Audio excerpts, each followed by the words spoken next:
تقول ايه النهارده في مشاركه حركه الشباب 6 ابريل بالمشاركه القويه ديت في يوم ذكرى 25 يناير؟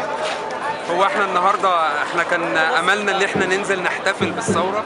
للاسف مفيش حاجه نحتفل بيها، عن الثوره بتاعتنا لسه مكمله، لسه ما خلصتش.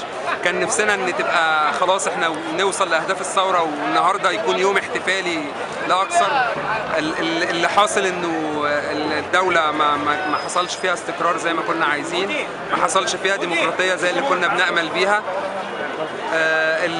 مؤسسة الرئاسة لغاية دلوقتي بتشتغل بنفس النظام القديم، بنفس نظام مبارك، مفيش أي تغيير. كان نفسنا إنه يبقى فيه أي نوع من أنواع التغيير اللي يخلينا حتى نصر إن هو يكمل. دلوقتي ما بقاش قدامنا أي حلول تانية غير إن إحنا نعيد ذكرى الثورة بأن نثور على النظام الحالي، لأنه كمثال أو كمثل النظام الثوري. تتوقع رد ايه فعل الحكومه المتمثله في الاخوان المسلمين ورئيس الجمهوريه محمد مرسي؟ هو للأسف احنا يعني خلاص هم أشبعونا وأشبعوا أدمغتنا بأن هم مش عندهم رد.